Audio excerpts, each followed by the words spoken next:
กองประชุมใหญ่ของหน่วยพักฮักฐานกรมคุ้มครองการบัญชีได้เปิดขึ้นในวันที่ 18 ธันวาคม 2025โดยการเข้าร่วมเป็นประธานของสหายนางพรวรรณอุทวงศ์รองเลขาคณะบริหารงานภาครองรัฐมนตรีกระทรวงการเงินสหายอุบันสุพิดาคณะประจำภาคกระทรวงหัวหน้ากรมจัดตั้งและสหายอุดรธรรมวงศาเลขาหน่วยภาคฮักฐานกรมคุ้มครองการบัญชีมีสมาชิกภาคภายในหน่วยภาคพร้อมด้วยแขกที่ถูกเชิญเข้าร่วมในกองประชุมได้มีการผ่านทางบทรายงานการเมืองแผนพัฒนาเวียกงานของแขนงการบัญชีทิศทางคาดหมายสู่ศูนย์เวียกงานแต่ละด้านและบทสำรวจการนำพารวมของคณะภาคในระยะผ่านมาในนั้นได้ตีราคาด้านดีด้านอ่อนข้อคงค้างสาเหตุบทเรียนในการชี้นำพาและการจัดตั้งปฏิบัติมาตีกองประชุมใหญ่ใน5 ปีผ่านมาพร้อมเดียวกันนี้กองประชุมยังได้เอกสารการรับรองเอาทิศทางแผนการ5 ปีแต่ปี 2026 ฮอดปี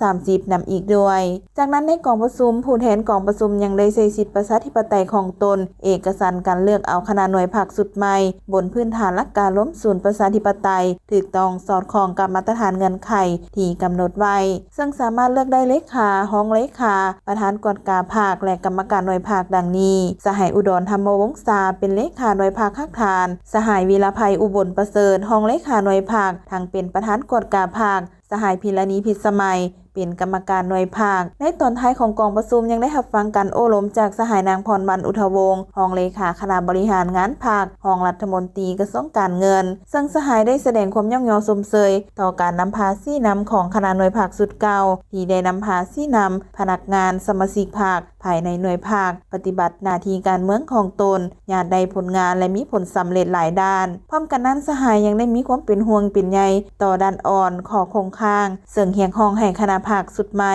ต้องได้สืบต่อนำพาปรับปรุงแก้ไขนอกจากนั้นสหายยังได้ให้ทิศซี่นำในเวียกงานแต่ละด้านในทางที่สร้างสรรค์และมีความสามัญต่อคณะภาคสุดใหม่ที่จะสืบต่อซี่นำพาจะตั้งปฏิบัติมาตีกองประชุมใหญ่ของหน่วยภาคฮักฐานกรมคุ้มครองการบัญชีให้ญาติได้ผลงานและมีผลสำเร็จยิ่งใหญ่กว่าเก่า